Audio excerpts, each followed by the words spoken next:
Hello everyone, good evening. So we are here today for the sake of the UPSC form filling. Okay, so primarily because UPSC after some untoward incidents in the previous years, it is year on year, it is toughening the process of application. So because of which reason okay so మనకి ఏం జరుగుతుందంటే కొన్ని untoward incidents జరగడం వల్ల UPSC వాళ్ళు ప్రతి సంవత్సరం application ఫామ్లో కొత్త రిఫార్మ్స్ తీసుకొచ్చి now they have okay converted the application process it self into such a difficult process that there is a need for a special session for the same. Okay, so that is what they are doing. They have conducted so many changes from last year to this year itself. Last year there used to be this concept called one-time registration number. Now they have one-time registration number concept ni తీసేసి okay URN universal registration number అనే ఒక కొత్త concept ని ఇప్పుడు తీసుకొచ్చారు. So ఈ విధంగా మనం అబ్జర్వ్ చేస్తే it's not just about the application process.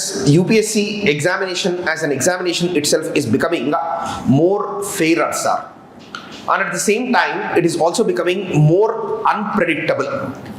రెండు మాటలు చెప్తున్నాను.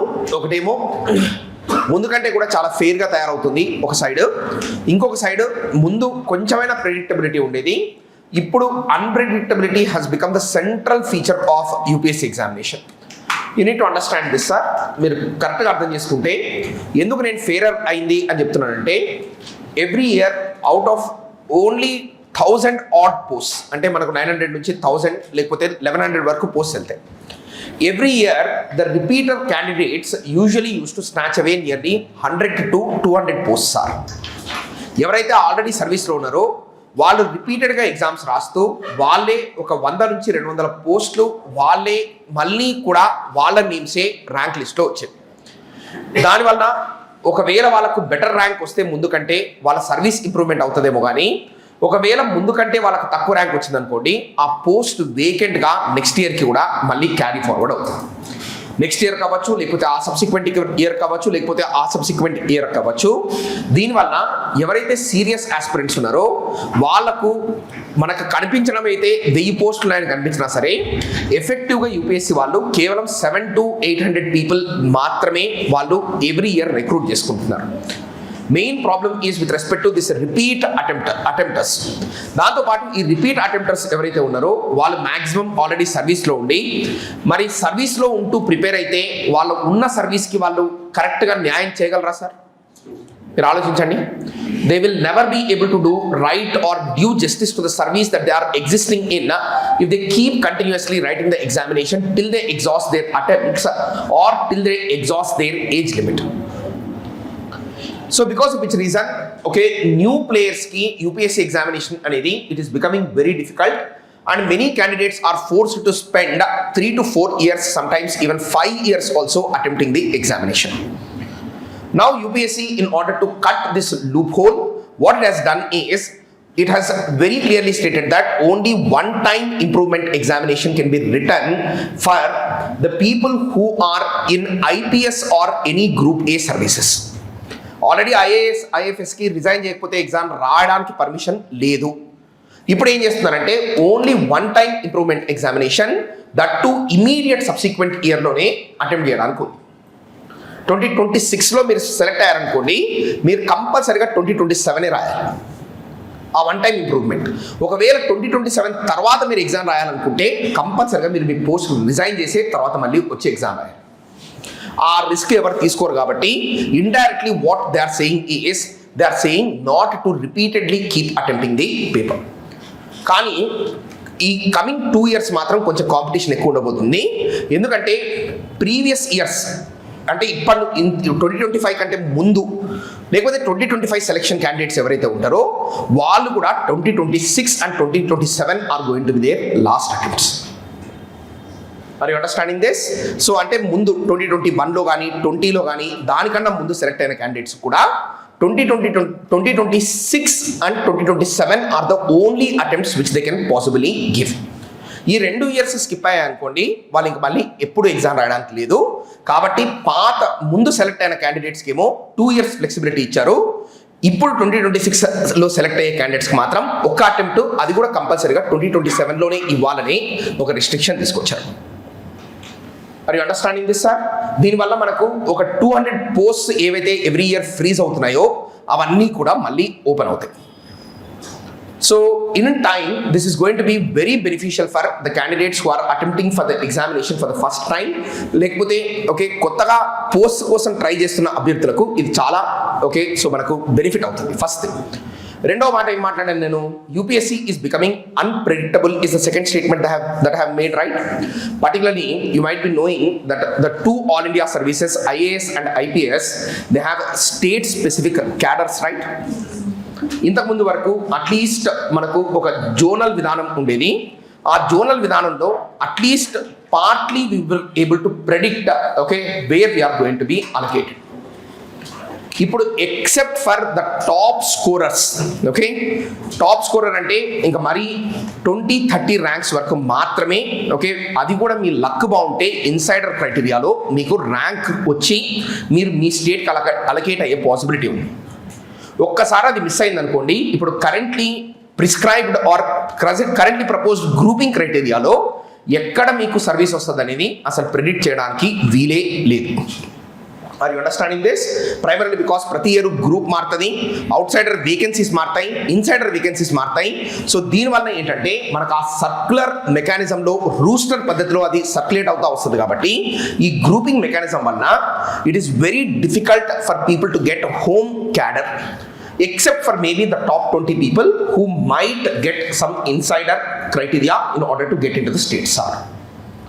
దాని తర్వాత అది కూడా ఇప్పుడు ఆల్ఫాబెటికల్గా ఉంది కాబట్టి మీరు ఎక్కడ పడతారనేది ఎవ్వరు కూడా ప్రెడిక్ట్ చేయలేరు. సో ఇప్పటి నుంచి ఇంకా దేవుడి మీద నమ్మకం అనేది ఇంకా పెరుగుతుంది. ఓకే సో ఎందుకంటే మిమ్మల్ని తీసుకెళ్ళి ఎక్కడ పడేస్తారనేది మీ చేతుల్లో లేదు. ఇంకా ఆ సర్క్యులేషన్ పద్ధతిలో దాన్ని మీరు ప్రెడిక్ట్ చేయలేరు. ముందు వరకు ఏంటంటే క్యాలిక్యులేట్ చేసేవాళ్ళు, ఓకే ఇవి స్కిప్ అయితే ఇక్కడ వస్తుంది, ఇది స్కిప్ అయితే ఇప్పుడు వస్తుంది అని చెప్పి. ఈసారి ఏ గ్రూప్ ఫస్ట్ ఇయర్ ప్రిఫర్ చేస్తున్నారు, నెక్స్ట్ ఏ గ్రూప్ ప్రిఫర్ చేస్తారనే విషయం కూడా మనకు క్లియర్ కమ్యూనికేషన్ లేకపోవడం వల్ల it is impossible to predict. That is the second thing. దాంతోపాటు the third thing is you might have observed that in the past 4 years this years notification has okay little less number of posts. అవునా కదా? ఎన్ని పోస్టులు ఉన్నాయి? 933 are the number of posts which are present. So 933 is the number of post. Last ఇయర్తో compare చేస్తే ఒక 40 post తగ్గాయి, nearly 40 post have reduced. So definitely the competition is going to be a little tougher. Okay so this is one thing that you need to remember. దాంతోపాటు మెయిన్గా మనం observe చేయాల్సింది ఏంటంటే ఈసారి అప్లికేషన్ ప్రొసీజర్ ఏదైతే ఉందో దాని గురించి మనం ముఖ్యంగా చర్చించడానికి ఈరోజు ఇక్కడ ఉన్నాం. ఈ అప్లికేషన్ ప్రొసీజర్ ఏదైతే ఉందో ఆ ప్రొసీజర్ని 4 సెక్షన్స్ కిందకి డివైడ్ చేశారు. ఓకే 4 సెక్షన్స్ కిందకి డివైడ్ చేశారు. ఈ 4 సెక్షన్స్ని మనం ఎలా ఫిల్ చేయాలి, దాంతోపాటు ఓకే సో మీరు కాస్ట్ స్పెసిఫిక్ సర్టిఫికేషన్ ఏదైనా అప్లోడ్ చేస్తుంటే దానికి సంబంధించిన ఏమైనా డౌట్స్ ఉంటే వాటిని క్లారిఫై చేయడానికి ఈరోజు సెషన్ కండక్ట్ చేస్తున్నాం. Is it making sense to you? Now what I will do is okay I have myself filled okay the form. నేనే మొత్తం ఫామ్ ఫిల్ చేశాను. ఫామ్ ఫిల్ చేసి లాస్ట్ పేమెంట్ దగ్గర ఆపాను అనమాట. So I will show you okay the step by step procedure in which the form has to be filled so that there will not be any mistake. Okay primarily ఎందుకంటే మీరు గుర్తుపెట్టుకోండి ఈ year మాత్రం regulation చాలా tough ఉంది.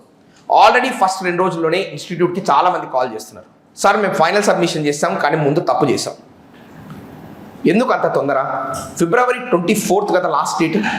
When you have so much of time okay ఒక ఆయన అడిగాను ఎందుకు బాబు సబ్మిట్ చేసామంటే, సార్ మళ్ళీ నాకు లోకల్ సెంటర్ దొరకదేమో, ఎక్కడో నేను దూరం వెళ్ళి ఎగ్జామ్ రాయాల్సి వస్తుందేమో అని చెప్పి నేను ముందే పెట్టేశాను సార్, దానివల్ల నాకు ఇది మిస్టేక్ అయిందని చెప్పి చెప్తున్నారు.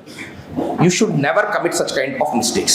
What that particular person has done is he has put okay what's that English as his first language. Paper A ki English select చేసుకున్నాడు. లాస్ట్ ఇయర్ వరకు అసలు నార్త్ ఈస్టర్న్ స్టేట్స్కి బిలాంగ్ అవ్వకపోతే ఆ ఆప్షనే హైలైట్ అయ్యేది కాదు. ఈ ఇయర్ ఏం జరిగిందంటే they have made or in the process of application itself they have made a mistake. So north east కాదు అని చెప్పినాక కూడా పేపర్ ఏలో ఇంగ్లీష్ అనే ఆప్షన్ ఓపెన్ అవుతుంది. ఎందుకంటే you might be knowing that for north eastern states they don't have any state specific language exam. వాళ్ళు only ఒకటే పేపర్ రాస్తారు, ఇంగ్లీష్ పేపర్ ఒకటే రాస్తారు. కాబట్టి వాళ్ళకు ఉండాల్సిన ఆప్షన్ మిగతా వాళ్ళకు కూడా ఓపెన్ అవ్వడం వలన ఆయన కన్ఫ్యూజ్ అయిపోయి ఆ సెక్షన్లో ఇంగ్లీష్ అని పేపర్ ఏలో పెట్టాడు. there was an absolute mistake. Okay, so these kind of mistakes you should not at all commit, sir. దాంతో పాటు రెండోది మీరు గుర్తుపెట్టుకోవాల్సింది ఏంటంటే the main thing in this UPSC application, don't commit any mistakes, take time. కావాలంటే review కూడా తీసుకోండి. Okay, either you can come to us or among yourself you can review whether all the entries have been made correctly or not and then go for final submission. దాంతోపాటు చాలా మందికి problem ఏమవుతుందంటే ఈ first name, second name, third name problem చాలా మంది face చేస్తున్నారు. నేను first కొన్ని బ్రాడ్ కన్సర్న్స్ నేను ఫస్ట్ రిజాల్వ్ చేసి దాని తర్వాత స్టెప్ బై స్టెప్ ప్రొసీజర్కి వెళ్దాం. సో ఈ first name, second name, third name అనేది మనకు పర్టికులర్గా సౌత్ ఇండియన్ పీపుల్కి ఇంటి పేరు ఒకటి ఉంటుంది, దాని తర్వాత మనకు పేరు ఉంటుంది. మరి ఇంటి పేరు ఫస్ట్ నేమా లేకపోతే ఓకే ఇంటి పేరు మిడిల్ నేమా లాస్ట్ నేమా అనే క్వశ్చన్ చాలా మందికి రైజ్ అవుతుంది. ఇది మీరు గుర్తుపెట్టుకోండి sir. First name is the name through which you are called. మిమ్మల్ని ఎలా పిలుస్తారు? మామూలుగా ఇంటి పేరుతో ఎవరు పిలవరు కదా, మీకు ఏదైతే పేరు ఉంటుందో దాంతోనే పిలుస్తారు. కాబట్టి కంపల్సరీగా ఫస్ట్ నేమ్ అనేది okay the name with which you are being called should be your first name. Are you getting what I trying to say? దాని తర్వాత మీరు okay either in the middle name category or in the last name category you can put your surname. Are you getting what I'm trying to say? So this is how you need to apply. Sir మరి నాకు 10th marks సర్టిఫికేట్లో okay కొంతమంది ఏం చేశారంటే ఇంటి పేరు ముందు తర్వాత పేరు, లేకపోతే ఫస్ట్ పేరు పెట్టి దాని తర్వాత ఇంటి పేరు పెట్టిన వాళ్ళు కూడా చాలామంది ఉన్నారు. సార్ ఈ డిస్కార్డ్ వస్తుంది, ఈ డిస్కార్డ్ వచ్చినా పర్లేదు, they will be considerate, it's not a problem at all. Okay, దాని గురించి మీరు వరి అవ్వాల్సిన అవసరం లేదు. ఫస్ట్ నేమ్ ముందుండి వెనకున్న 10th సర్టిఫికేట్లో ఎవ్వరు మిమ్మల్ని క్వశ్చన్ చెయ్యరు. That is one thing that you need to remember. దాంతోపాటు దిస్ ఇయర్ ఒకవేళ మీరు ఏదైనా సర్కమ్స్టాన్సెస్ వల్ల ఆధార్ యాక్సెప్ట్ అవ్వలేదనుకోండి, కొన్నిసార్లు ఏమవుతుందంటే ఈ నేమ్ మిస్ మ్యాచ్ అంటే ఇలా first name second name reverse అవ్వడం వల్ల కొంతమందికి ఆధార్ అప్లికబుల్ అవ్వట్లేదు. ఎందుకంటే ఆధార్ అనేది మళ్ళీ మనకు వెళ్ళి ఆధార్ ప్లాట్ఫామ్లో ఉన్న ఇన్ఫర్మేషన్ని వెరిఫై చేస్తారు. అక్కడికి ఇక్కడికి డిస్కార్డ్ వచ్చిందంటే అప్పుడు ప్రాబ్లం అవుతుంది. Even though UPSC is saying that preferably you have to use Aadhaar, it is not mandating Aadhaar. That is the reason why deliberately while applying I have used another card, EPIC card ఉంటుంది కదా మనకు, okay election కమిషన్ది voter ID card. Voter ID కార్డుతో నేను apply చేసినప్పుడు ఈ miss match అనేది ఏది కూడా కన్సిడరేషన్లోకి రాలేదు. The only thing that UPSC is saying that if you are using any other identity except for Aadhaar, you have to go to the exam center 1 hour before. That was also meant to threaten you, but any which way most of the people have to go to the exam center 1 hour before, right? ఎలా అయినా మీరు వెళ్తారు, వెళ్ళినప్పుడు మీకు పెద్ద ఇబ్బంది ఏమీ అవ్వదు. Let me B very clear, maybe the first day or second day, first day mains రాసినప్పుడు అయితే ఫస్ట్ డే ఒక 1 hour ముందు వెళ్ళిపోయారు అనుకోండి, మీకు సీమ్లెస్గా ప్రాసెస్ ఉంటుంది. మీరు ఆధార్ పెట్టలేదని చెప్పి మిమ్మల్ని ఇబ్బంది పెట్టే పరిస్థితి మాత్రం ఎక్కడా ఉండదు. యూపీఎస్సీ వాళ్ళు one of the most accommodative boards are. ఏవైనా సర్టిఫికేట్స్ కొంచెం రాంగ్ఫుల్గా ఉన్నా కూడా తర్వాత కూడా టైం ఇచ్చి తర్వాత సర్టిఫికేట్స్ సబ్మిట్ చేయమని చెప్పి మీకు పర్మిషన్ కూడా ఇస్తారు కొన్నిసార్లు, కొన్ని సర్కమ్స్టాన్సెస్లో. కానీ దాని మీద మనం బ్యాంక్ అవ్వద్దు, కానీ అలాంటివి జరిగాయి. ఫర్ దట్ మ్యాటర్ టెక్నికల్ సర్వీసెస్కి ఇన్ఎలిజిబుల్ అని చాలామంది క్యాండిడేట్స్ని ఇంటర్వ్యూ తర్వాత డిక్లేర్ చేస్తే, టెక్నికల్ సర్వీసెస్ అంటే మేబీ ఒబేస్ ఉన్నారు, లేకపోతే ఐసైట్ ఎక్కువ ఉంది, ఇలాంటి కేటగిరీస్లో టెక్నికల్ సర్వీసెస్ అంటే ఐపీఎస్, రైల్వే ప్రొటెక్షన్ ఫోర్స్ ఇలాంటి వాటికి ఇన్ఎలిజిబుల్ అవుతారు. కానీ అలాంటి టెక్నికల్ సర్వీసెస్కి ఇన్ఎలిజిబుల్ అనే సర్టిఫికేట్ని కూడా with in 6 months you can challenge it and get it reversed in order to get your technical service. ఇంత ఫ్లెక్సిబిలిటీ ఉంటుంది కాబట్టి దాని గురించి మీరు వరి అవ్వకండి. ఇన్ కేస్ ఆధార్ ఎప్పుడైనా మిస్ మ్యాచ్ ఏదైనా ఉండి కుదరకపోతే driver card, okay driver licence card, లేకపోతే పాన్ కార్డు, లేకపోతే ఎపిక్ కార్డు ఏదో ఒకటి పెట్టి అప్లై చేయండి. జస్ట్ 1 hour ముందు ఎగ్జామ్కి వెళ్తే సరిపోద్ది. Is it making sense to you? Primarily because even the Supreme Court judgment is what, sir? Aadhaar should not be made mandatory for any service. A service కూడా మనము ఆధార్ అనేది మ్యాండేటరీ చేయడానికి లేదు. Is it making sense to you? This is one concern first that needs to be addressed. దాంతోపాటు యూపీఎస్సీలో యూజువల్గా ఏం చేస్తారంటే మనకు వాళ్ళు ఎప్పుడైతే నోటిఫికేషన్ ఇస్తారో ఆ నోటిఫికేషన్ కిందనే various annexures they are going to provide. With respect to the proforma for any certificate. అంటే ఓబీసీ సర్టిఫికేట్ ఎలా ఉండాలి, నాన్ క్రిమి లేయర్ సర్టిఫికేట్ ఎలా ఉండాలి, కాస్ట్ సర్టిఫికేట్ ఎలా ఉండాలి, ఓకే, ఈడబ్ల్యూఎస్ కేటగిరీకి అయితే ఇన్కమ్ అండ్ వెల్త్ సర్టిఫికేట్ ఎలా ఉండాలని చెప్పి కొన్ని ప్రొఫార్మాస్ వాళ్ళు ప్రొవైడ్ చేస్తారు. Are you understanding this? But try to understand this very carefully, sir. ఈ ప్రొఫార్మా ఏదైతే ఉందో ఆ ప్రొఫార్మా ప్రకారమే మన సర్టిఫికేట్ ఉండాల్సిన అవసరం లేదు. మన స్టేట్ గవర్నమెంట్ ఎలాంటి సర్టిఫికేట్ ఇష్యూ చేస్తారో దాన్ని మీరు అప్లోడ్ చేసినా it will be applicable equally. Are you understanding this sir? So కాబట్టి మీరు దాని గురించి పెద్ద ఇబ్బంది పడాల్సిన అవసరం లేదు. Just ensure that if it is a non creamy layer certificate or EWS certificate, it is the latest one which is okay less than 1 year in its time period, sir. OBC certificate NCL కానీ లేకపోతే EWS certificate కానీ ఈ రెండు మాత్రం 1 year time స్పాన్లో మాత్రమే ఉన్న certificates ఉండాలి. Are you understanding this sir? అంటే ప్రిఫరబుల్లీ లాస్ట్ ఇయర్ మార్చ్ తర్వాత ఉన్న సర్టిఫికేట్స్ మీరు యూజ్ చేయండి. మార్చ్ ముందు ఉన్న సర్టిఫికేట్స్ మాత్రం కంపల్సరీగా కొత్త సర్టిఫికేట్స్ ఇష్యూ చేయించుకోండి. ఆన్లైన్ వాళ్ళకు కూడా చాలా క్లియర్గా చెప్తున్నాను, మార్చ్ ముందు వరకు ఉన్న సర్టిఫికేట్స్ని మాత్రం రీఇష్యూ చేయించుకోండి. Whereas when it comes to caste certificates are usually lifetime certificates, sir. Caste సర్టిఫికేట్స్కి మాత్రం ఎటువంటి రీవాలిడేషన్ అవసరం లేదు. For example schedule caste and schedule tribe certification ఉంటుంది, అది మీరు ఎంత పాతది పెట్టినా పర్లేదు, దాంట్లో లేటెస్ట్ ఉండాల్సిన అవసరం లేదు. ఏవి మారుతాయి? ఇన్కమ్ స్టేటస్ అనేది చేంజ్ అవుతుంది కాబట్టి వాటికి మాత్రం 1 year కరెన్సీ ఉంటుంది. Are you understanding this sir? Okay, 1 year currency ఉంటుంది కాబట్టి దాన్ని మాత్రం మీరు కంపల్సరీగా లేటెస్ట్ సర్టిఫికేట్ మాత్రం పెట్టడానికి ట్రై చేయండి. Is it clear?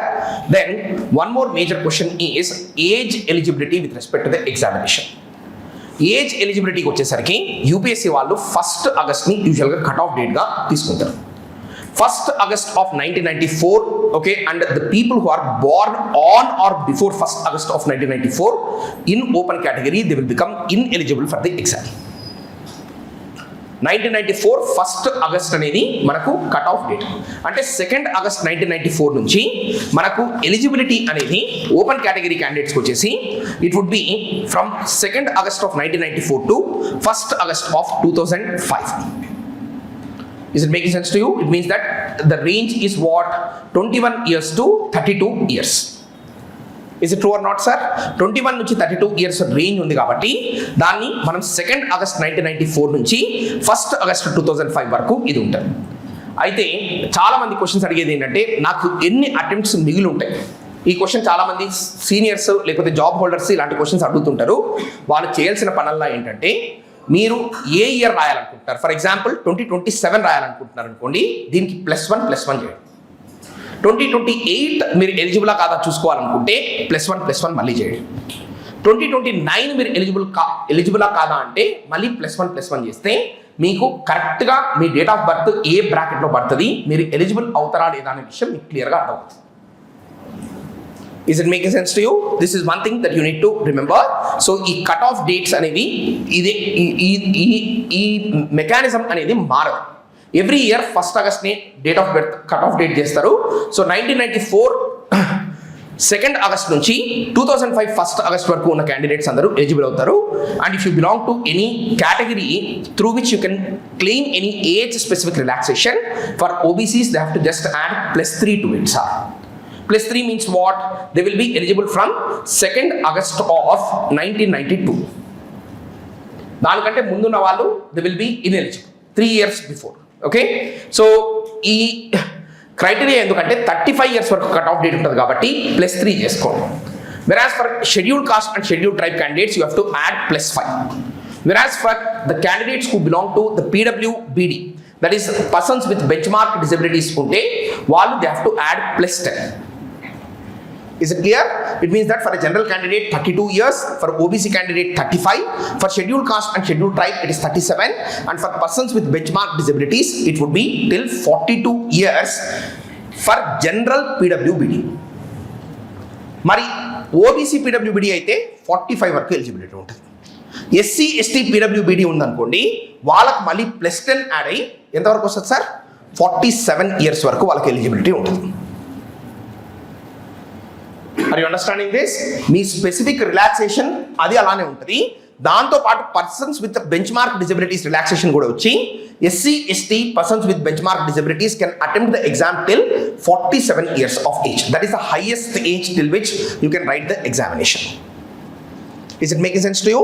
దాంతో పాటు I need not explain about the attempts, right? Okay, 6, 9 and unlimited attempts are the usual attempts, and with the persons with benchmark disabilities also usually there are 9 attempts are. Are you getting what I'm trying to say? If you're general PWBD, then you will get 9 attempts untayannamata. So this is the case scenario that you need to clearly understand, okay, in order to apply for the examination and check whether you are eligible or not.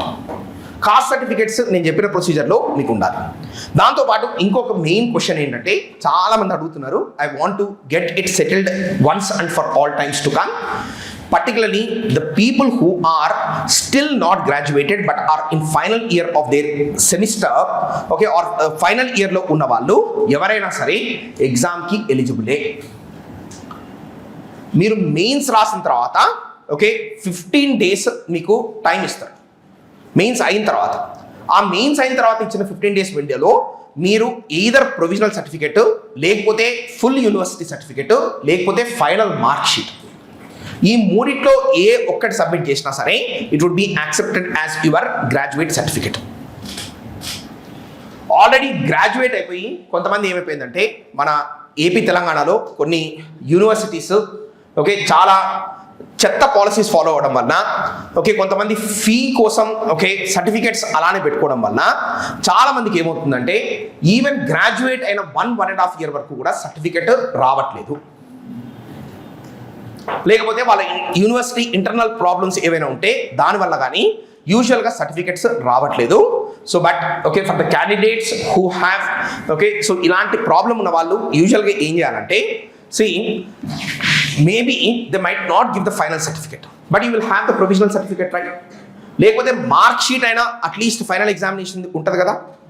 So what you need to do is you apply for the exam, go ahead and apply for the exam and upload okay your mark sheet, sir. Are you getting what I'm trying to say? Sir, my problem ఎందుకు వస్తుంది sir, నాకు అక్కడ graduation certificate number అడుగుతున్నారు sir, ఆ number ఇంకా మాకు issue అవ్వలేదు. అవును కదా, మరి ఫైనల్ సర్టిఫికేట్ రాకపోతే గ్రాడ్యుయేషన్ సర్టిఫికేట్ నెంబర్ ఎలా వస్తుంది మీకు? మార్క్ షీట్ బేసిస్ మీద ఎలా అప్లై చేయాలి? This is one problem, serious problem that is there. So ఆ సినారియోలో ఇది ఎక్స్ట్రాడినరీ సిచ్యువేషన్ కాబట్టి కంపల్సరీగా యూపీఎస్సీ కన్సిడరేషన్ తీసుకుంటుంది. మీరు ఏం చేయాలంటే ధైర్యం చేసి అక్కడ ఉన్న బాక్స్లో 000 అని నెంబర్ ఫిల్ చేసి you upload your mark sheet. You are eligible, don't worry about it. అక్కడ 000 అని నెంబర్ అప్లోడ్ చేసి నెంబర్ ఎంటర్ చేసి మీరు అప్లై చేయండి. And by the time you go to interview, if the certificate is issued, then you can provide this as a compensatory evidence saying that at that point of time my mark sheet was only available, the university did not give my certificate, now I have my certificate, ఇది చూడండి అని చెప్పి మీరు చూపించవచ్చు. Okay, ఒకవేళ అప్పటికి కూడా certificate ఇవ్వాలి అనుకోండి, ఓకే సో అప్పటికి సర్టిఫికేట్ ఇవ్వకపోతే మీరు కంపల్సరిగా ఇంకా ఇంటర్వ్యూ అయినప్పటి నుంచి సో మీరు ఇంటర్వ్యూకి వెళ్ళడానికి ముందు మెయిన్స్ అయినప్పటి నుంచి మీ యూనివర్సిటీతో ఫైట్ చేయడం తప్పితే మీకు ఇంకొక ఆపర్చునిటీ లేదు. అది getting what I'm trying to say. But extraordinary సిచ్యువేషన్స్లోనే మార్క్ షీట్ బేసిస్ మీద అప్లై చేసే వాళ్ళు సర్టిఫికేట్ నెంబర్లో 000 అని పెట్టి అప్లై చేయండి, ఏ ప్రాబ్లం రాదు. Are you getting what I'm trying to say? So this is one thing that you need to do. All right. So what are the 4 stages of application, sir? Chapandi. What are the main 4 stages of application procedure? Okay. First and foremost, okay. Yes, 4 module system. First account creation, then URL generation, then common application form generation, then finally exam application is the last stage in the form filling process. Avuna kada? So mari ee 4 stages lo the first stage that is there is nothing but account creation stage, right? Account creation stage is the easiest stage primarily because if you have an email and a mobile number, okay, then you can probably create the account very easily, sir. Danto paatu 10th certificate kuda kavalanukuntanu, okasari nenu meeku chuistanu. I'll just show you. Let this person open the PPT. Just a second, sir.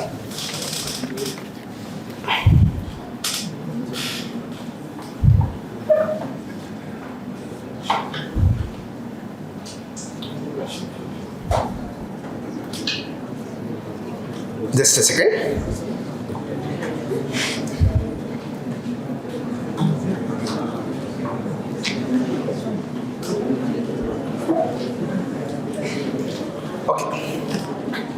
just 1 second. I'll start with the general instruction sheet.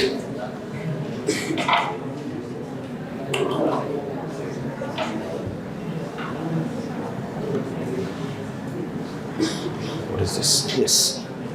Okay, UPSC itself has given a detailed note on the general instruction. ఒకసారి చూడండి sir. Okay, so first and foremost when you have to log in into UPSC. What, sir? UPSC. Okay, what is the website, sir? UPSC online dot, okay, nic.in. Yes, sir, correct or not? Yes. ల్యాప్టాప్లో ఒకటి PPT ఉంటుంది, నేను share చేశాను కదా, upload అయినట్లేదు. ఒకసారి నాగర్ చూపించి వాట్సాప్లో నీకు పంపించుకుని తర్వాత okay.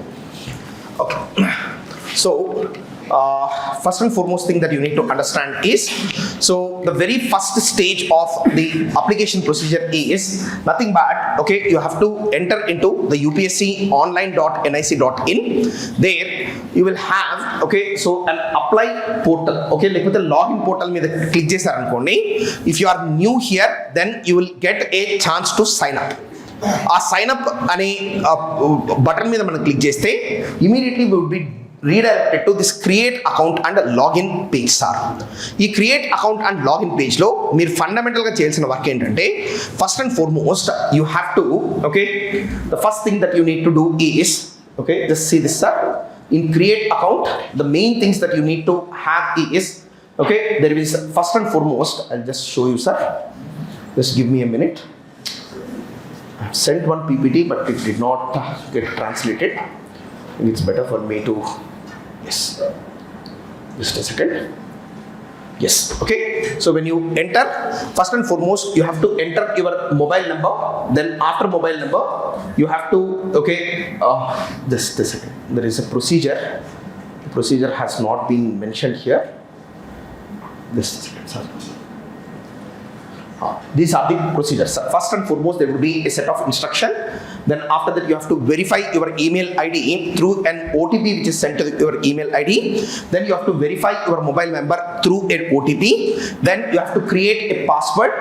And once the password is created, immediately what will happen is you will logged out, or there will be a message which will be sent to your mobile phone and you will be logged out from the page. Okay, మీరు password, email ID, దాంతోపాటు mobile number register చేసుకున్న తర్వాత OTP ద్వారా ఇమీడియట్గా మిమ్మల్ని logout చేస్తారు. Then you have to relogin in to the page. And in order to relogin in to the page you can use either your mobile number or you can use your email ID, primarily because your unique registration number is not as of it, okay, generated. Only ఈ 2 mechanisms తోనే మీరు login అవ్వచ్చు. First స్టేజ్లో మీకు కావాల్సింది ఏంటి? Only mobile number, email ID, and the third important one is you will require the setting up of a password. Okay, ఈ 3 things చేస్తే మీకు ఫస్ట్ అకౌంట్ అనేది క్రియేట్ అవుతుంది. ఈ అకౌంట్ క్రియేట్ అయిన తర్వాత మళ్ళీ మీరు రీలాగిన్ చేసేటప్పుడు మొబైల్ ఓటీపీతో అన్న రీలాగిన్ చేయొచ్చు, లేకపోతే ఈమెయిల్ పాస్వర్డ్ బేసిస్ మీద మీరు మళ్ళీ రీలాగిన్ చేసే ఆస్కారం మీకు ఉంటుంది. And once you relogin in to the account, the first stage of, okay, the application procedure it is finished. Then after finishing the first stage of the application procedure, so that is login, the 3 forms of login that are there are being explained in this general instruction portal. Then after completing this login, the second stage you have to move to is the universal registration stage. Na laptop diska.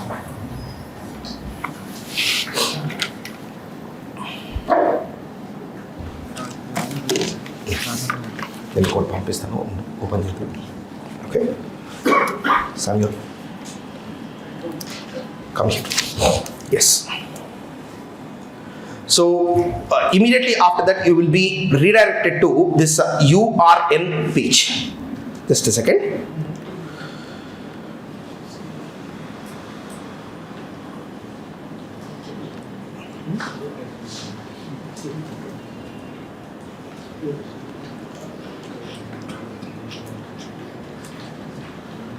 Just a second.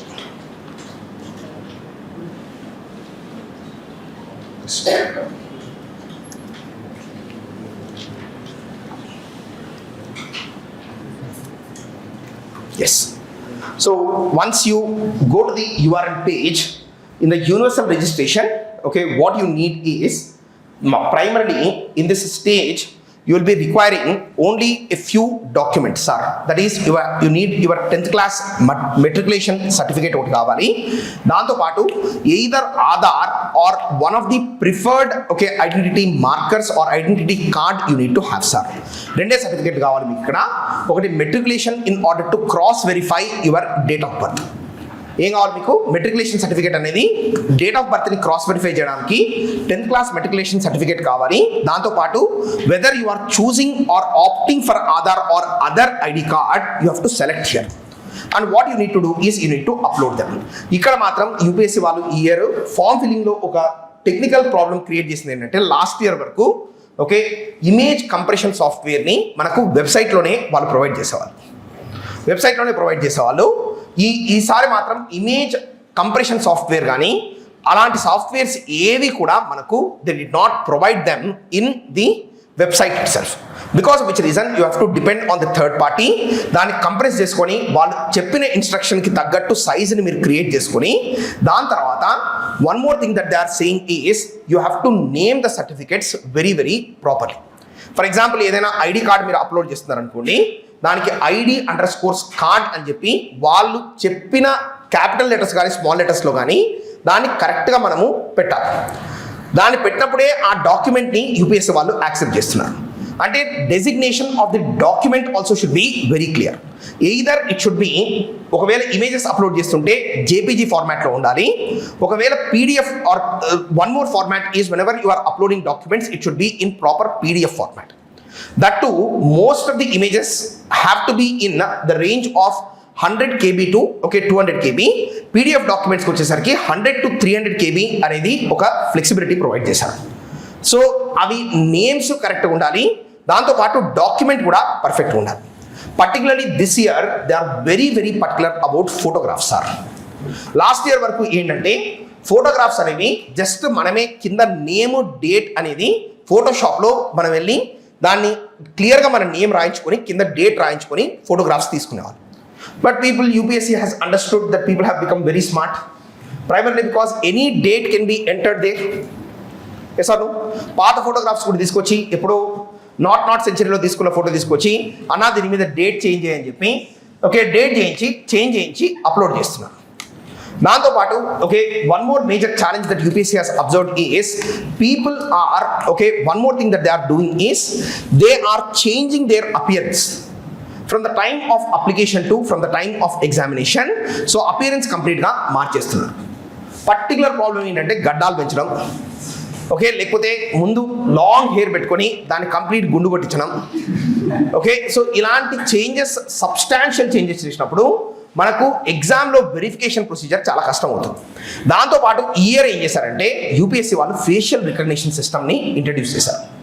అంటే ఎగ్జామ్లో కంపల్సరీగా we don't know because this is the first year whether the facial recognition would be done at the entrance gate of the examination or during the process of the examination whether the machine will be come or they will bring the machine and they will put it on your face. We are but they are going to conduct facial recognition this year. So maybe they might have brought some machines which they will send to different centers, and at the time of entrance itself maybe this facial recognition software would be used in order to authenticate whether you are the same person or not. ఎందుకంటే మెయిన్గా dummy candidates problem మనకు ఎక్కువ అవుతుంది కాబట్టి ఈసారి మాత్రం కంపల్సరీగా facial recognition machine ఉంటుంది. కాబట్టి ఆ మిషన్ ఎలా అయితే అంటే నాకు తెలిసినంత వరకు most probably even if the machine conducts some error there would be a person who would be supervising it. అంటే మిషన్లో మీకు ఆ సాఫ్ట్వేర్ సరిగా పనిచేయక మీరు ఆ పర్సన్ కాదు అని చెప్పినా సరే మాన్యువల్ చెకింగ్ కంపల్సరీగా దాని తర్వాత ఉంటుంది.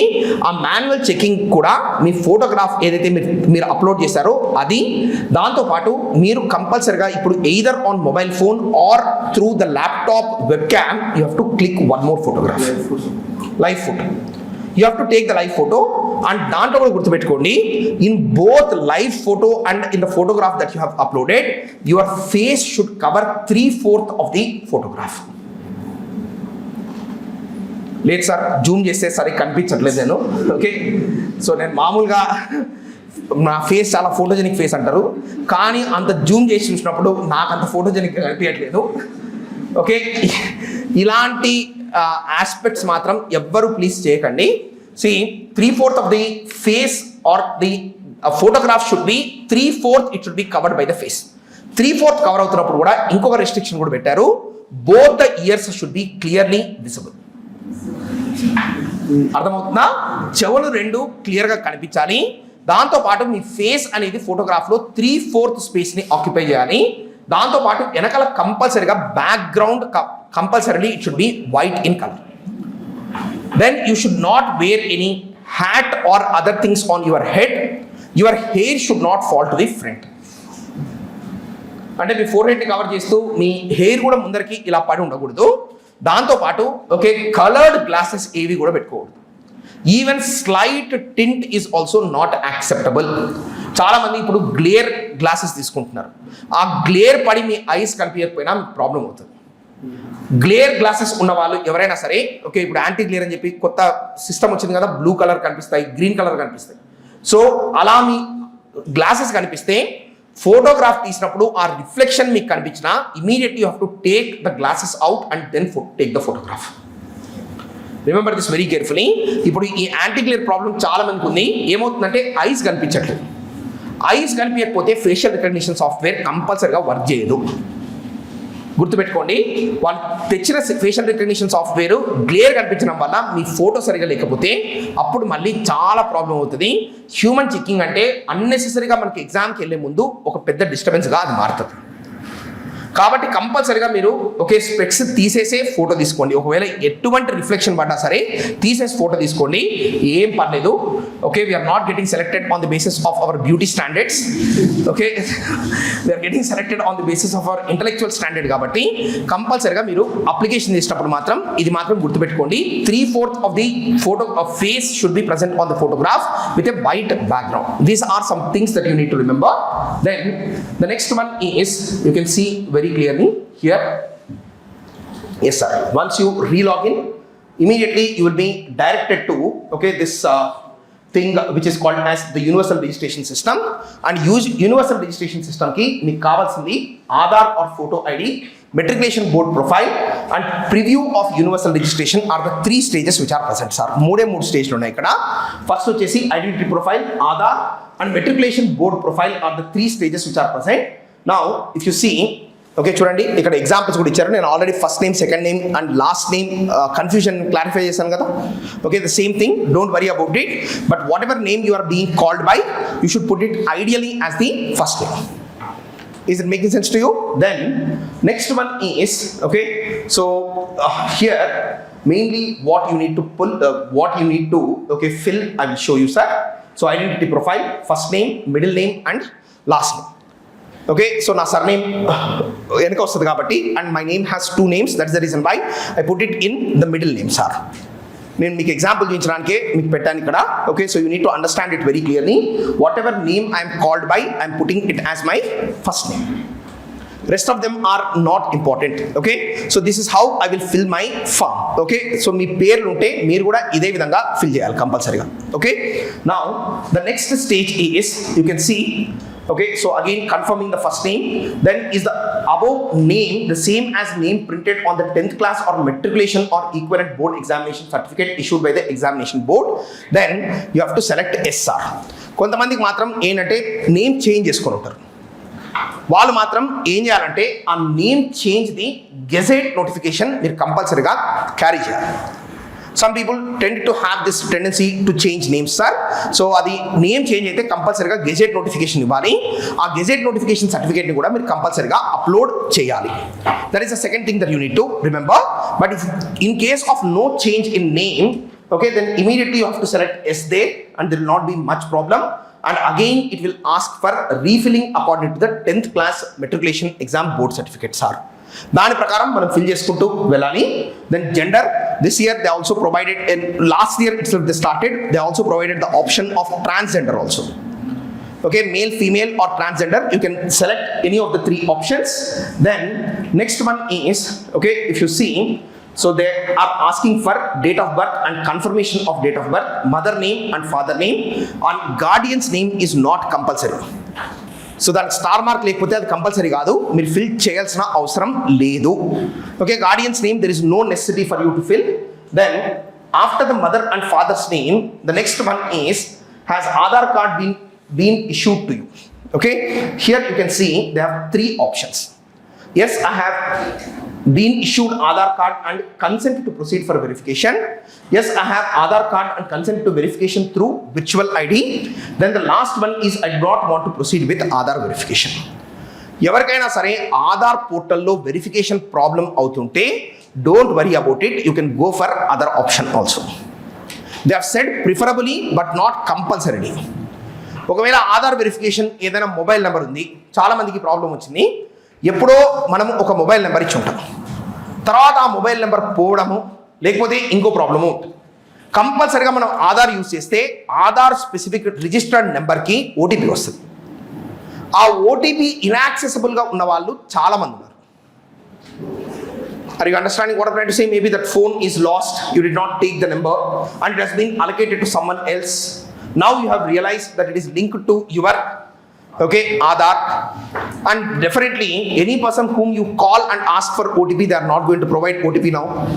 తెలుసు కదా ఇప్పుడు మీకు అందరు భయపడి వస్తున్నారు. ఓకే, నువ్వు సైబర్ నేరగాడివి అయి ఉండొచ్చు అనే భయం వాళ్ళకు. కాబట్టి ఓటీపీ ఎవరికి చెప్పకపోవడంతో పాటు ఇంకోటి ఏంటంటే, మీరు కంపల్సరీగా నెంబర్ అనేది వేరే వాళ్ళ దగ్గర ఉన్నప్పుడు ఫ్యూచర్ పర్పస్ ఆఫ్ కమ్యూనికేషన్ కూడా అదే నెంబర్ యూజ్ చేస్తారు. కాబట్టి మీరు కంపల్సరీగా అలాంటివి యూజ్ చేయకండి. లేకపోతే ఆధార్లోనే డీటెయిల్స్ చేంజ్ చేసుకోవాలనుకుంటే it is very simple. You go back to your home town wherever you belong, get the Aadhaar change ఒక డాక్యుమెంట్ ఉంటుంది. దాంట్లో ఎవరో ఒక గెజిటెడ్ ఆఫీసర్ సంతకం తీసుకొని you can change the details which are present on your Aadhaar without much difficulty. కాబట్టి one of these 2 procedures you can follow. Ideally ఎక్కువ disturbance చేయకండి, ఎందుకంటే ఇప్పుడు మనకు ఉన్నది 20 days టైం ఉంది. కాబట్టి ఆ 20 days టైం స్పాన్లో better if you don't have Aadhaar linked number, go with the other option. Is it clear? Now the next one is once you proceed with any other ID, they are giving one notification. Since you have not opted for Aadhaar authentication, okay, you may have to report at examination center an hour earlier than other candidates for verification. This is like a outright threat. Aadhaar submit చేయండి అని చెప్పి మళ్ళీ కూడా చెప్తున్నారు. But if we choose not to, then they can't do anything, sir. We can go to the exam 1 hour before. So identity card I have selected voter ID. So voter ID number దాని వెనక మీరు చూస్తే దానికి issuance date ఉంటుంది. ఆ date fill చేసేయాలి. Immediately they will ask for uploading of the document, and once you upload the document, okay, so you can get the preview also. And once the document is clearly uploaded, then they will again show you these things and you can click on submit, sir. Is it clear? Understandable?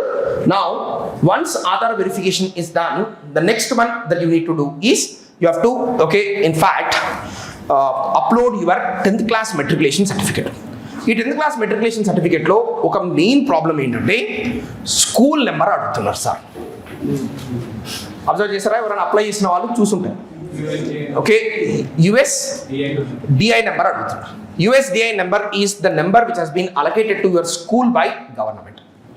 And many candidates, have this problem that maybe after you finished your 10th class, the school might be closed. చెప్పలేం కదా, మన leg మహిమ కూడా ఒకటి ఉంటుంది కదా. అంటే entry మహిమ ఒకటి ఉంటుంది, ఎగ్జిట్ మహిమ కూడా ఒకటి ఉంటుంది. ఓకే, సో 2 ఉంటాయి అన్నమాట. ఒకటి ఎంట్రీ మహిమ, ఒకటి ఎగ్జిట్ మహిమ. మేబీ ఎగ్జిట్ మహిమ వర్క్ అయ్యి మీరు గ్రాడ్యుయేట్, మీరు స్కూల్ నుంచి బయటకు వచ్చిన తర్వాత స్కూల్ షట్ డౌన్ అయిపోయి ఉండొచ్చు. లేకపోతే మీరు ఒక అన్వెరిఫైడ్ స్కూల్లో మీరు చదివి ఉండొచ్చు. Are you getting what I am trying to say? There are many possibilities here. Many people are facing this problem. So ఆ ప్రాబ్లం ఉన్నప్పుడు మీరు ఏం చేయాలంటే, వెరీ సింప్లీ యూ ఫిల్ 0. ఎవరికైనా ఇలాంటి ఇష్యూస్ వచ్చాయంటే కంపల్సరీగా 0 ఫిల్ చేయడానికి ట్రై చేయండి. There is no problem. Okay, so you can opt for the 0 number. So then you can go ahead, sir. Is it making sense to you? So ఈ విధంగా మీరు you can opt for the number 0 and go ahead. Just see this. So these are the things that you need to fill. Okay, board of secondary examination. Then there is one category for the school, sir. చూడండి, UDISC code అంటారు. when you select, do you know your school UDISC, then if you can select no, then you can easily skip this thing. అంటే దీన్ని zero fill చేసేసి దీన్ని skip చేయడానికి కూడా మీకు possibility ఉంటుంది. ఒకవేళ అలాంటి ఎవెన్చువాలిటీ ఉన్నప్పుడు మీకు తప్పనప్పుడు మీరు ఆ పని చేయాల్సింది. దాంతోపాటు the next one is okay, so are you citizen of India mother tongue, these things you can easily clear. Sorry, this is the end of this stage of the examination. So ఈ examination stage ఇక్కడికి end అవుతుంది. What is this thing, sorry, this application procedure will end and you will be generated with one URN number, universal registration number. ఈ procedure అయిన తర్వాత మీకు generate అవుతుంది. Immediately you will get a message of the URN number also. ఆ నెంబర్ని మాత్రం ఎక్కడైనా క్లియర్గా రాసి పెట్టుకోండి. సార్ ఫోన్లో ఉంది కదా అని అనుకోకండి, compulsorily you have to right it down. Okay, it's always safe to right these kind of things down. లేకపోతే మీ పేరెంట్స్కో ఎవరికోరికి చెప్పి సో ఒక సర్టిఫికేట్లోనో ఎక్కడో ఒక దగ్గర కార్నర్లో రాయించి మీరు జాగ్రత్త పెట్టుకోండి. ఎందుకంటే this is going to be applicable for all the UPSC specific examinations and central examinations going forward. మనకు తెలియదు, మేబీ ఏపీ వాళ్ళు కూడా అదే నెంబర్ని యూజ్ చేసుకొని అంటే వాళ్ళు కూడా ఏపీ కానీ తెలంగాణ గవర్నమెంట్ కూడా అదే నెంబర్ని స్టేట్ సర్వీసెస్ కూడా యూజ్ చేయొచ్చు. కాబట్టి కంపల్సరీగా URN నెంబర్ మాత్రం కంపల్సరీ రాసి పెట్టుకోండి. And once the URN number is done, then you will move to the next section, that is common application form. And in common application form, you have personal profile, parents profile, social category profile, disability profile, address. So ఇలాంటి మొత్తం మీ main information మొత్తం ఈ common application ఫామ్లోనే మీరు fill చేస్తారు. Is it making sense to you? So try to understand this. First you will fill your personal data, then you will fill your place of birth data you have to fill. Then after the place of birth data, you will move to alternate contact information, phone number, alternate number, ఇవన్నీ కూడా మీరు fill చేస్తారు. దాని తర్వాత you will fill your father's name, mother's name, okay, వాళ్ళ place of birth, ఇలాంటి కొన్ని specific things అడుగుతారు, ఇన్కమ్ కూడా అడుగుతారు, అవన్నీ మీరు ఇక్కడ ఫిల్ చేయాలి. Then after filling here, the next stage that you need to go for is, so after filling your educational profile, address, employment experience profile, achievements కూడా మనం ఇక్కడనే ఫిల్ చేయాలి సార్. కానీ గుర్తుపెట్టుకోండి, యూపీఎస్సీలో మాత్రం ఈ అచీవ్మెంట్ సెక్షన్ ఏదైతే ఉందో దిస్ ఈజ్ ఎడిటబుల్. ఎప్పుడు తర్వాత కూడా మీరు ఎడిట్ చేసుకోవచ్చు. Okay, there is a window that would be provided, so when you can edit some of these things sir. Okay, prelims తర్వాత ఒకసారి విండో ఓపెన్ చేస్తారు, మెయిన్స్ తర్వాత కూడా ఒకసారి విండో ఉంటుంది. ఆ విండోలో మీరు కావాలంటే ఇవి ఎడిట్ చేసుకోవచ్చు. But as far as possible don't touch the application again. దాంట్లో కూడా ఎక్స్ట్రాడినరీ అచీవ్మెంట్స్ ఏం రాయకండి, ఉన్న అచీవ్మెంట్స్ రాయండి. చాలా మందికి హాబీస్ ఇలాంటి సెక్షన్స్లో చాలా కన్ఫ్యూజన్ వస్తుంది. But if you are having any hobby, you fill it. If you don't have, please don't take the risk of, okay, అంటే ఇది ఫియర్ ఆఫ్ మిస్సింగ్ అవుట్ ఒకటి ఉంటుంది కదా, ఏముందిరా బాబు అందరూ వాచింగ్ మూవీస్ రాస్తున్నారు, మనము సినిమాలు చూసాం చిన్నప్పటి నుంచి, ఓకే, కాబట్టి మనం కూడా అది రాద్దాం. ఇలాంటివి మాత్రం చేయకండి, ఎందుకంటే చాలా స్పెసిఫిక్గా ప్రిపేర్ అవ్వాల్సి వస్తుంది. అండ్ హాబీస్లో కూడా గుర్తుపెట్టుకోండి సార్, ఎప్పుడైనా సరే prizes, achievements and other things is your own thing. దాంట్లో కూడా చాలామంది ఏం చేస్తున్నారంటే, ఫర్ ఎగ్జాంపుల్ మీకు ఎంసెట్లో ఫస్ట్ ర్యాంక్ వచ్చింది అనుకుందాం, లేకపోతే ఏదైనా ఒక ఎంట్రన్స్ ఎగ్జామినేషన్లో ఫస్ట్ ర్యాంక్ వస్తే it should not be considered as an achievement. University gold medal is an achievement. అంటే ఎగ్జిట్ ఎగ్జామినేషన్స్లో మీకు ఉన్నదాన్ని అచీవ్మెంట్ అంటారు. Entrance examination is not an achievement. Remember this very carefully sir. So entrance examination మాత్రం achievement కాదు. Entrance examination ranks కానీ okay ఇలాంటివన్నీ కూడా మీరు ఫిల్ చేయకండి. ఎగ్జిట్ ఎగ్జామినేషన్లో ఫర్ ఎగ్జాంపుల్ ప్రతిభా అవార్డు వచ్చింది అనుకోండి, Pratibha award you can mention. Gold medal వస్తే గోల్డ్ మెడల్ మీరు మెన్షన్ చేయొచ్చు ప్రైజెస్ మెడల్స్లో. దాంతోపాటు స్పోర్ట్స్ అండ్ అదర్ కాలం ఒకటి ఉంటుంది. ఆ కాలం ఫిల్ చేసేటప్పుడు కూడా you have to be very clear, you should have played either at national, state or university level. అర్థమవుతుందా? మా గల్లీలో నన్ను కొట్టే క్రికెటరే లేడు, ఓకే, కాబట్టి క్రికెట్ రాసేద్దాము అని మాత్రం ఓకే అనుకోకండి. You have to do it at either national, listen carefully, state or university level you should have played. It means that you should be part of your university cricket team or sports team. అది స్పెసిఫిక్గా క్లియర్గా అక్కడ పక్కన mention చేశారు, national, state or university level అని చెప్పి. దానిలో మాత్రమే మీరు ఆ కాలం ఫిల్ చేయండి. దాని తర్వాత ఉన్న కాలం హాబీస్ ఉంది. Hobbies column you have to be little careful and be mindful while filling hobbies, even though you get a chance to edit it much later, but it's better to fill it with utmost regard. So ఏదైతే మీరు final application లో replicate అవ్వాలనుకుంటున్నారో అదే fill చేయండి. Are you understanding this? This is one thing that you need to remember. దాంతో పాటు next thing that is there is, once you are done with this, now here what needs to be done is, see, once you submit your common application form, దాని తర్వాత మీరు ఫైనల్గా exam అప్లికేషన్కి shift అవుతారు. Exam అప్లికేషన్కి shift అయినప్పుడు you have to select which examination you are applying for, and then it will take you forward to the 4th stage of exam. ఈ 4th stage of ఎగ్జామ్కి వెళ్ళిన తర్వాతనే మీకు ఈ డైలాగ్ బాక్స్ ఓపెన్ అవుతుంది, where it will ask you to check your common application form. దాంట్లో మీరు enter చేసిన ప్రతి information only when you view it you can lock the CAF. CAF lock చేయాలంటే ఫస్ట్ కంపల్సరీగా ప్రతి డాక్యుమెంట్ వెరిఫై చేయాలి. Verify చేసిన తర్వాతనే you can lock the CAF. And once you lock the CAF, then you will move to the exam that you are appearing for, what optional you are selecting. And remember, paper A is the mother tongue paper. లేకపోతే అది local regional language paper అని గుర్తుపెట్టుకోండి, అది English అని మాత్రం పెట్టకండి. దాంతోపాటు once you select the language, you have the flexibility to choose the language in which you are going to give paper 1 to 5, and what language you are going to write the optional, and what language you are going to give the interview in. అది very what I to say 3 things ఉంటాయి. అంటే general studies papers తెలుగులో రాసి, optional ఇంగ్లీష్లో రాసి, interview మళ్ళీ తెలుగులో ఇవ్వడానికి కూడా పాసిబిలిటీ ఉంది. ఎందుకంటే ఆప్షన్కి వచ్చేసరికి మనకు మెటీరియల్ అవైలబిలిటీ కొంచెం టఫ్ ఉంటుంది కాబట్టి చాలామంది ఏం చేయొచ్చు అంటే జనరల్ స్టడీస్ పేపర్ తెలుగులో రాసి, ఆప్షనల్ ఇంగ్లీష్లో రాసి, మళ్ళీ ఇంటర్వ్యూ కూడా తెలుగులో కండక్ట్ చేయడానికి కూడా పాసిబిలిటీ ఉంది.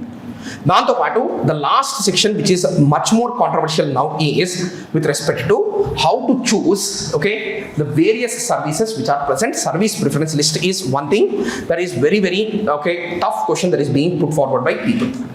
Now I'll tell you what is happening is, from this year on, the Group B services are going to be in great demand. I'll tell you very clearly.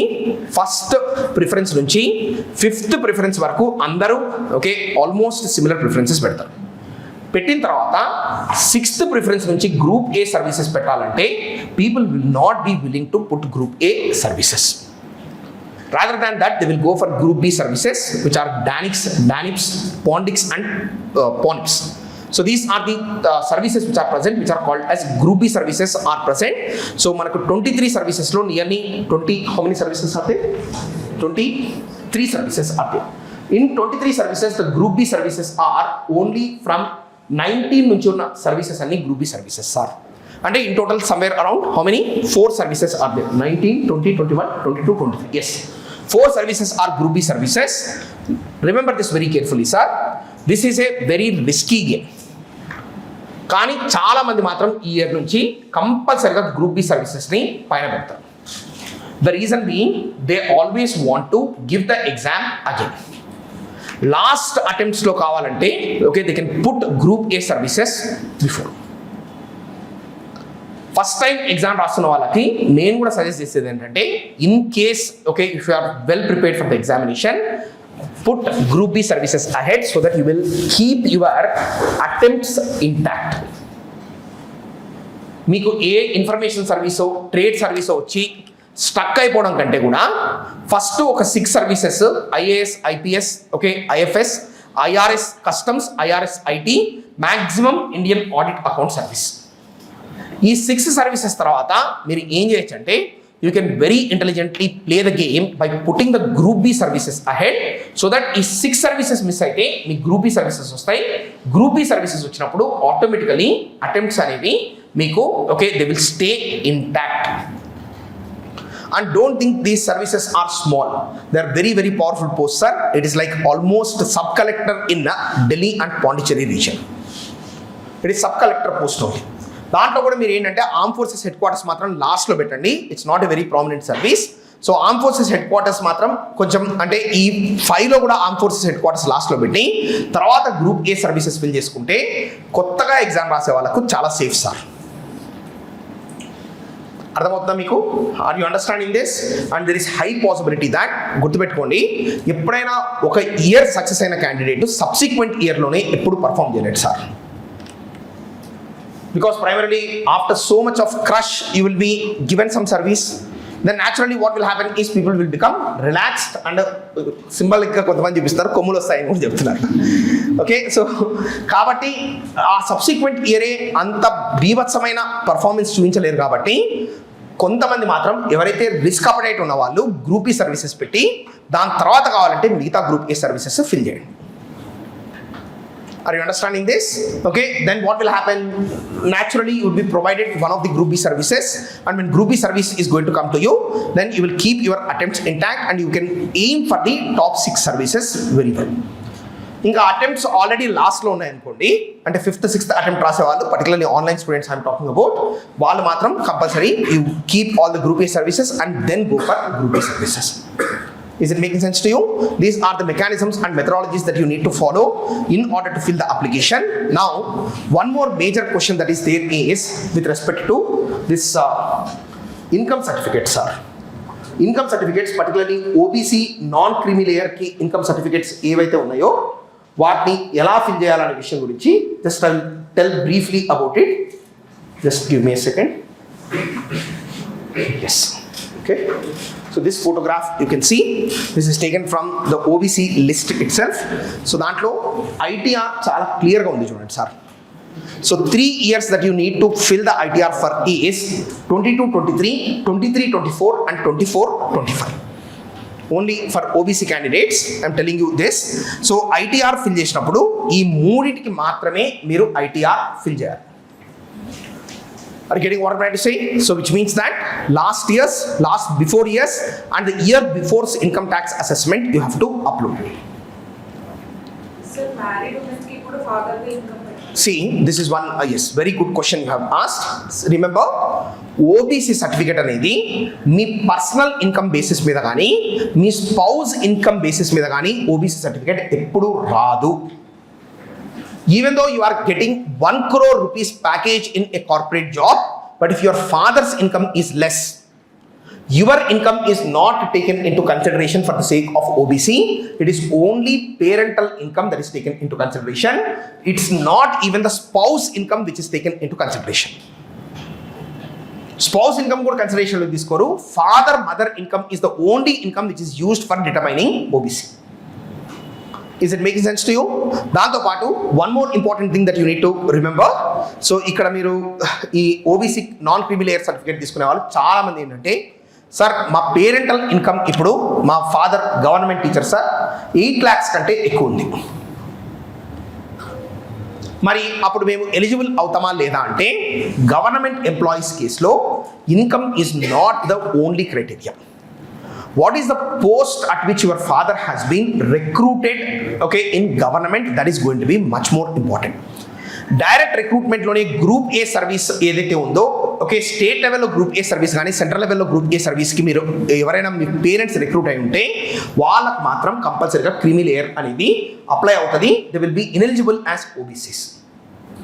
But in case, listen carefully, in case if your father by promotion has become a gazetted or group A officer, then you will be eligible for OBC criteria.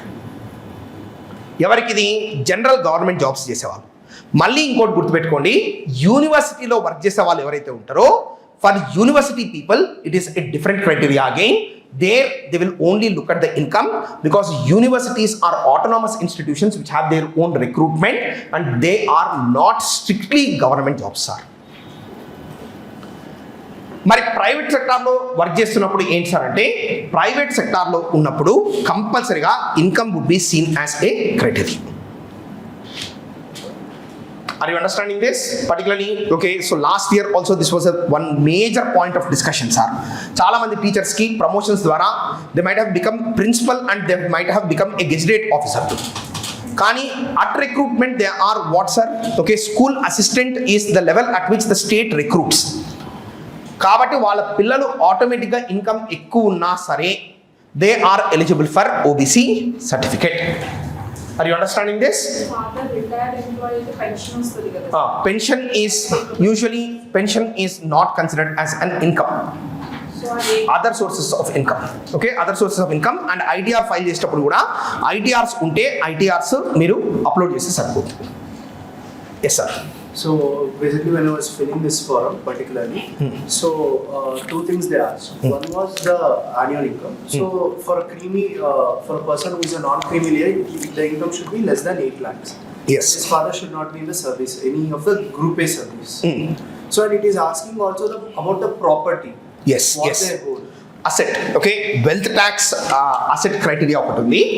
So this wealth tax asset criteria, don't worry about it.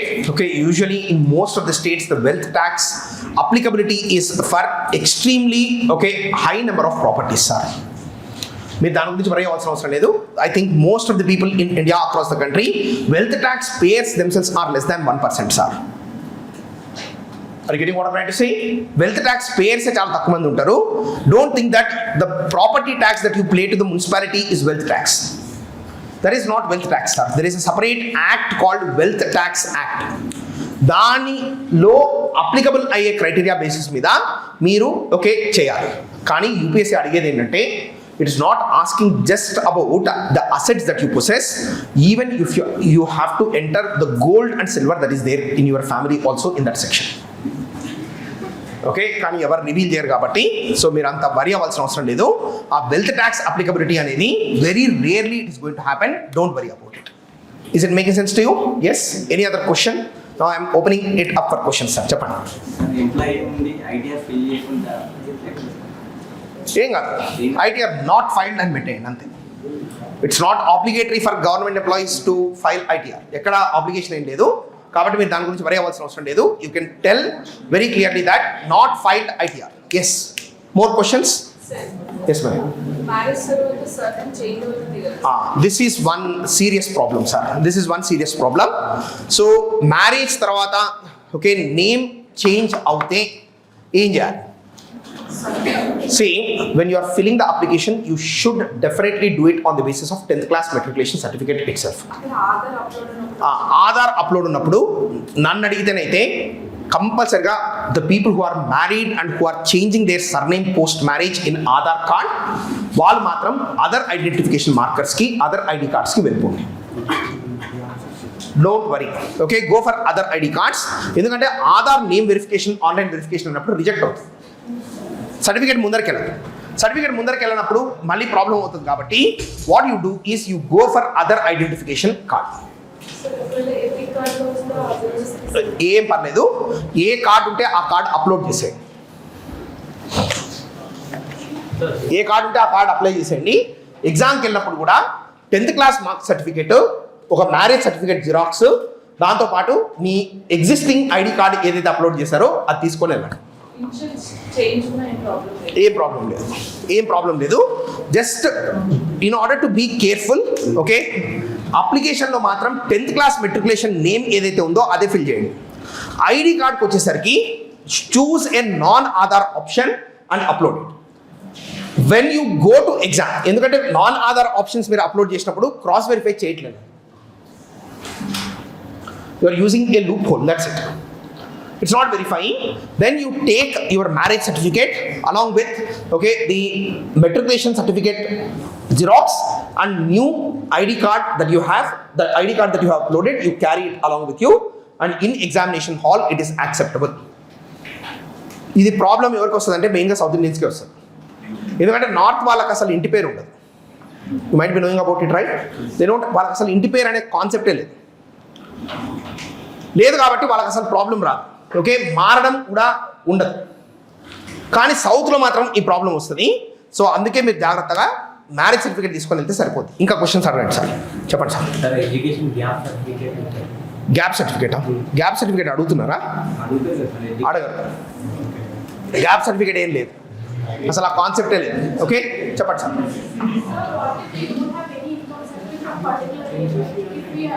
Skip that year and include the rest. For example, your parents did not apply the ITR for 22-23, 23-24. They have only applied for 24-25. Only upload that. Rest of the sections you leave empty. Yes, it's possible. Inka. ఏది provisional certificate అంతే, mark sheet పెట్టి చెప్పాను కదా. ఒకవేళ provisional certificate college వాళ్ళు sir మా స్టేట్లోనే ఈ problem ఉంది, ఫీ రియంబర్స్మెంట్ పడంది, ఫైనల్ సర్టిఫికేట్ ఇవ్వమని చెప్పి మా కాలేజ్ వాళ్ళు కూర్చున్నారు. ఓకే, గవర్నమెంట్ ఏమో ఎట్టి పరిస్థితుల్లో ఫీ రియంబర్స్మెంట్ ఇవ్వద్దని చెప్పి గవర్నమెంట్ కూడా ఫిక్స్ అయింది.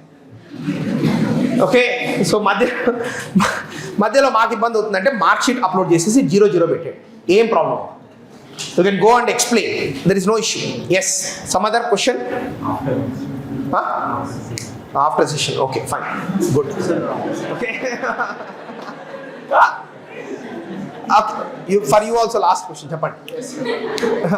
So with the achievements you told about the exam, so some of them in the 10th standard they would have attended the NTSC exam. So many of them will be having a rank in the NTSC, so they can upload. You can write that. Okay. Yes, you can write that in certificate, sir. Inka questions adagandi. Evana unte adagandi. Please, this is your time to ask questions. Even online students also can ask questions, sir. Just a second. Some people are asking questions. Just a minute.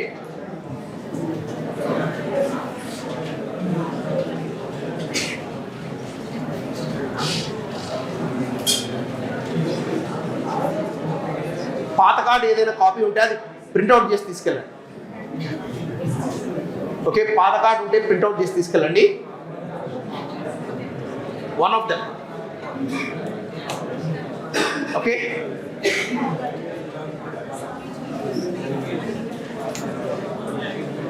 yes. Okay, so any other questions, sir?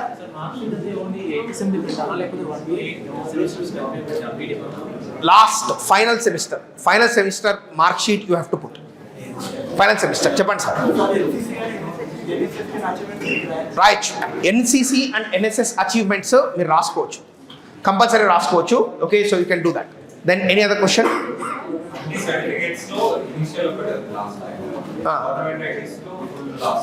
Full last time సర్టిఫికేట్స్లో కేవలం okay, మీరు ఎలా సర్టిఫికేట్స్లో ఉంటే అలానే fill చేయండి. ID upload చేసినప్పుడు Aadhaar accept చేయకపోతే other ID కార్డ్కి వెళ్ళిపోండి. Okay, don't worry about it. Any other question? Yes ma'am.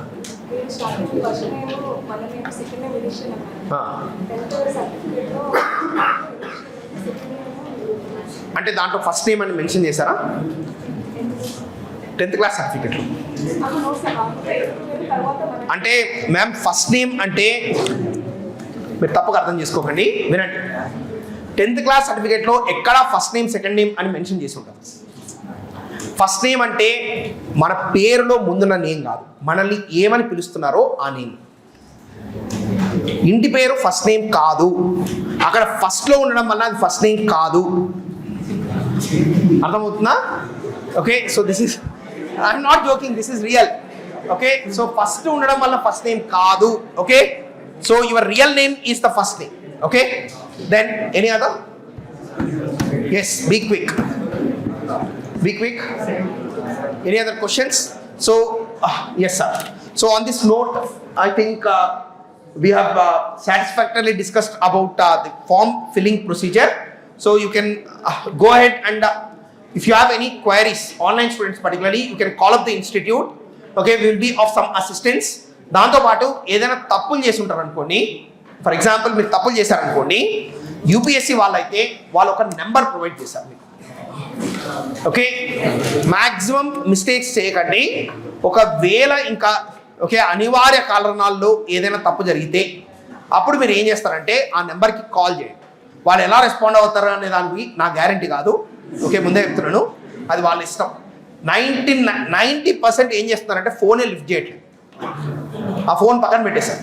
Either they have put it aside or they are not lifting the phone. Okay, అసలు ప్రీవియస్ ఇయర్ అంతకుముందు years వరకు ఓటీఆర్లో ఏమైనా తప్పులు జరిగితే ఎడిట్ టైం అయిపోయిన తర్వాత చాలాసార్లు మేము ఏం చేసేవాళ్ళం అంటే రీఅప్లై చేసేవాళ్ళం అంటే ఇంకొక నెంబర్తో రీఅప్లై చేసేవాళ్ళం. ఎందుకంటే ఫీజు ఎంత? 100 రూపీస్. కాబట్టి ఎన్నిసార్లు అయినా అప్లై చేసుకోవచ్చు. ఓకే, సో దాంట్లో నాకు ఏ అప్లికేషన్ కరెక్ట్ అనిపిస్తుందో ఆ అప్లికేషన్దే నేను హాల్ టికెట్ తీసుకొని వెళ్ళి ఎగ్జామ్ రాసాను. Okay, I'm not joking, this use to be the case sir. Okay, దాంతో పాటు I tell you when I use to write the exam what use to happen is some of our teachers also use to come to exam. ఎందుకంటే ఊరికే okay paper ఎలా ఉంది అని తెలుసుకోవడానికి చాలా మంది టీచర్స్ కూడా వచ్చి ఎగ్జామ్ హాల్లో కూర్చునేవారు. ఎందుకంటే అప్పుడు మనకు ఇంత strict procedure for preliminary examination not use to be there. ఎప్పుడైతే ఈ ప్రొసీజర్ టఫ్ అయిపోయిందో ఇలాంటి పాసిబిలిటీస్ అన్ని క్లోజ్ అయిపోయాయి. So it's not feasible for people to do this kind of antics now. Okay, I have attempted one, I will pay the fee also, let me see. Okay, hall ticket వస్తుందేమో చూద్దాం ఒకసారి. Okay, so I just change the date of birth of mine. Okay, so I put it forward. ఆ category specific date పెట్టాను, కానీ 10th class సర్టిఫికేట్లో వేరేది ఉంది, కానీ నేను అప్లోడ్ చేస్తాను. చూద్దాం, యూపీఎస్సీకి ఒక పరీక్ష, వాళ్ళు మనకు పెట్టడం ఏంటి, మనం కూడా ఒకటి రివర్స్లో వాళ్ళకి పెడదాం, చూద్దాం. Okay, let's see. Okay, so on this note, let's wind it up, sir. Okay, so that's it. If you have any specific queries, okay, so our doors are always